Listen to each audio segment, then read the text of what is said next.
ठाण्यातील सर्वसामान्य, गरीब व गरजू रुग्णांसाठी मोठा दिलासा ठरणारे विठ्ठल साईबाबा रुग्णालय डिसेंबर अखेर नागरिकांच्या सेवेत दाखल होणार आहे। राज्याचे उपमुख्यमंत्री एकनाथ शिंदे यांच्या सूचनेनुसार खासदार नरेश म्हस्के यांनी महापौर शर्मिला पिंपोळकर, पदाधिकारी, बांधकाम विभाग व महापालिकेच्या अधिकाऱ्यांसमवेत रुग्णालयाची पाहणी केली।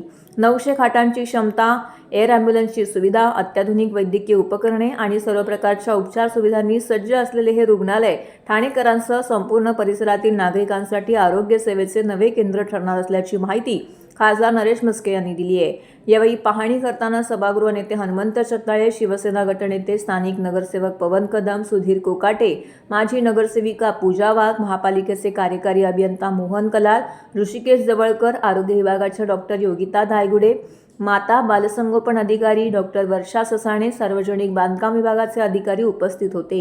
अधिकाऱ्यांकडून सुरू असलेल्या कामांचा आढावा घेताना रुग्णालयातील विविध विभाग, उपचार कक्ष, आपत्कालीन सेवा, अतिदक्षता विभाग, ऑपरेशन थिएटर आणि इतर आवश्यक सुविधांची माहिती घेण्यात आली। ठाण्यातील जिल्हा सामान्य रुग्णालय ठाणे जिल्ह्यासह रायगड, रत्नागिरी, पालघर, वसई आणि ग्रामीण व आदिवासी भागातील हजारो रुग्ण उपचारासाठी येत असतात। मात्र वाढती रुग्णसंख्या आणि मर्यादित सुविधा यामुळे अनेकांना अपेक्षित उपचार मिळण्यात अडचणी येत होत्या। ही परिस्थिती लक्षात घेऊन उपमुख्यमंत्री एकनाथ शिंदे यांच्या पुढाकाराने आणि सातत्यपूर्ण पाठपुराव्यामुळे नव्या अत्याधुनिक रुग्णालयाची उभारणी करण्यात आली आहे। या रुग्णालयामध्ये 900 खाटांची सुविधा, एअर ॲम्ब्युलन्स, आधुनिक निदान यंत्रणा, अत्याधुनिक ऑपरेशन थिएटर, ICU, विविध सुपर स्पेशालिस्ट विभाग, कर्करोगावरती उपचार तसेच सर्व प्रकारच्या वैद्यकीय उपचारांची व्यवस्था करण्यात आली। त्यामुळे गंभीर रुग्णांवरती तातडीने उपचार करणे शक्य होणार असून नागरिकांना मुंबईकडे धाव घेण्याची गरजही मोठ्या प्रमाणामध्ये कमी होणार आहे। गरीब आणि गरजू रुग्णांना एकाच छताखाली दर्जेदार आरोग्य सेवा उपलब्ध करून देण्याचा या प्रकल्पाचा उद्देश असल्याचं म्हस्के यांनी स्पष्ट केलं आहे। माननीय उपमुख्यमंत्री एकनाथ शिंदे साहेब यांच्या नेतृत्वाखाली आपण म्हणतो ठाणं बदलतंय आणि त्याचं मूर्तिमंत उदाहरण म्हणजे हे ठाण्यातील सिव्हिल हॉस्पिटल।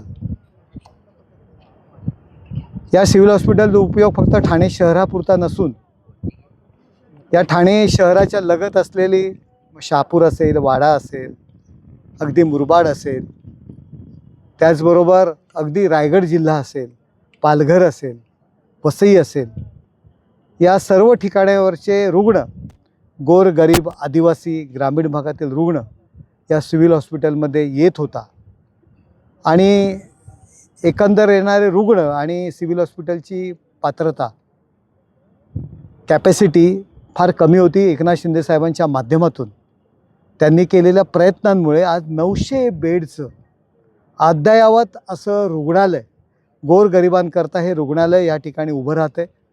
आपण पाहतोय बाजूला नर्सिंग कॉलेजचं काम सुरू आहे।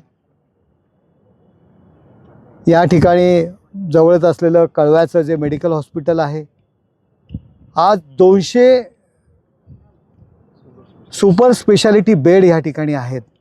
मुलांकरता 200 बेड आहेत, ऑर्डिनरी 500 बेड आहेत। म्हणजे हा जो काही लोड आहे आरोग्य यंत्रणेवरचा येणारा, तो लोड या ठिकाणी कमी होणार आहे आणि गोरगरीब, आदिवासी, ग्रामीण भागातील नागरिकांना, शहरातील कामगार वस्तीतील नागरिकांना एक खूप चांगली सुविधा या ठिकाणी उपलब्ध करून दिलेली आहे।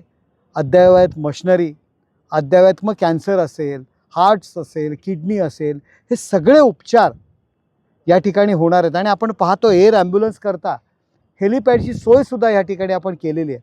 आपण विदेशातील पद्धतीचं फक्त कौतुक करतो, आपण ती पद्धती अनुकरण करण्यासाठी या ठिकाणी प्रयत्न करतोय।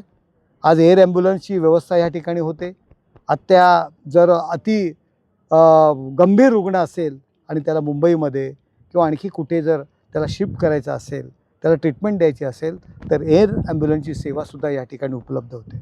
एकनाथ शिंदे साहेबांच्या माध्यमातून आणि महाराष्ट्र शासनमध्ये देवेंद्रजी असतील, सुनेत्रताई असतील, या सगळ्यांच्या माध्यमातून ही ठाण्याला दिलेली मोठी देणगी आहे।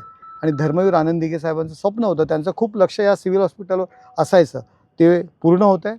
थोड्याच दिवसात या हॉस्पिटलचं ओपनिंग, उद्घाटन या ठिकाणी होणार आहे आणि त्याकरता जे काही इसेन्शियल्स कामं आहेत, छोटी मोठी कामं आहेत, आजूबाजूचा परिसर असेल, छोट्या मोठ्या काही गोष्टी राहिलेल्या आहेत, हे पाहण्याकरता शिंदे साहेबांच्या आदेशानुसार आणि स्थानिक नगरसेवक आमचे सुधीर कोकाटे असतील, पवन कदम असतील, यांच्या सूचनेनुसार मग महापौर शर्मिलताई पिंपळकर, सभागृह नेते हनुमंत जगदाळे, आमचे हेमंत पवार, आम्ही सर्व मंडळी या ठिकाणी व्हिजिट करण्याकरता आलेलो आहोत. छोट्याफार काही कमतरता असतील तर पूर्ण करण्याच्या दृष्टीने आमचे कैलास पवार सिव्हिल सर्जन आहेत, महानगरपालिकेचे अधिकारी आहेत आणि ह्याकरता आम्ही ही व्हिजिट ठेवलेली आहे.